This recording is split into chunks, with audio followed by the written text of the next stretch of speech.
Hi everyone, welcome to Come Alive. I am excited. We have been having this discussion with Pastor George about failure, and I'm happy to actually just take us through today's session. And today we will be looking at 7 reasons why we fail. 7 reasons why we fail. So, understanding that failure is a part of life is one of the strengths that you have, having listened to these videos. And I pray that as we go through these reasons, you will actually be able to identify which one affects you more, and you will actually be able to see how then to deal with it. So reason number 1 is lack of persistence.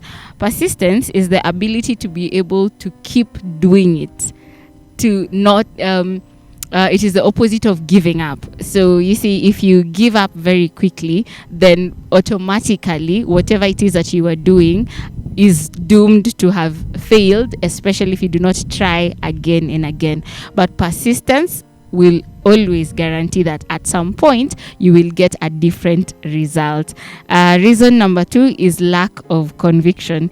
If you are not convinced on the why, I think I have said this several times, that it is important to know the why.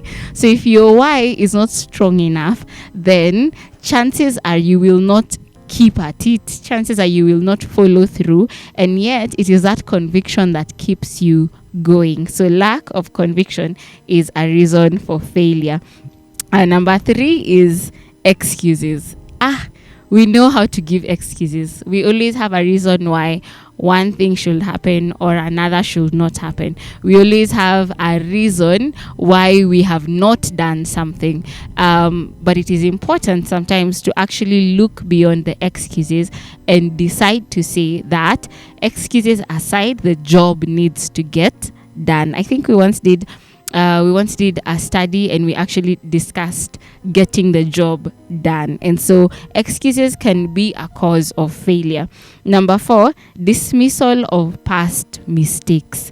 If you did not learn from the previous one, then chances are you will end up repeating the same things and you will end up getting the same results. Pastor George mentioned at the beginning of the week that one of the things we need to learn about failure is that it is actually a classroom. So you learn from it. So it is important for you to learn from past mistakes.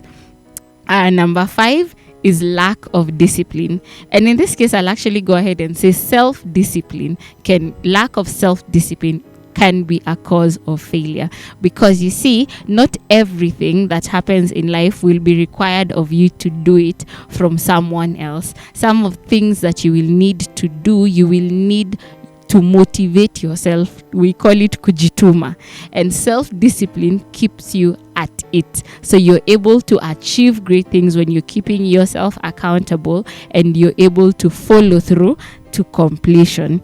Then number 6, poor self-esteem.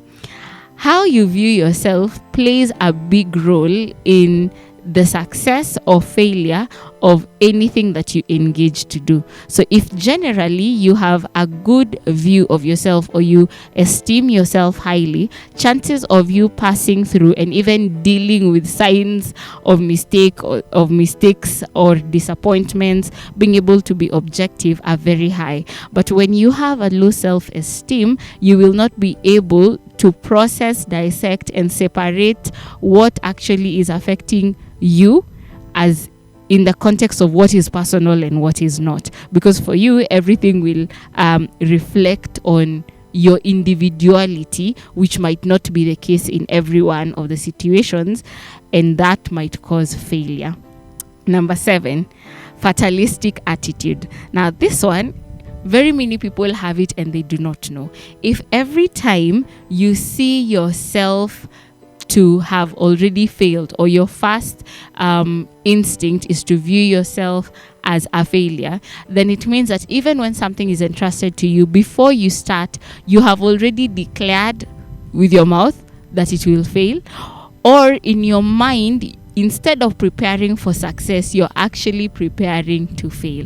So generally that will lead you to failure. So you need to be careful that you are not setting yourself up for failure, in as far and as much as, yes, it comes And yes, there are times when it is inevitable, but the ability to be able to learn from it, grow, and make progress is very, very important. I pray that you have been blessed and that this will actually help you as you go through these points to see what affects me, how does it affect me, and through the wisdom of the Holy Spirit, you will know how to deal with it moving forward.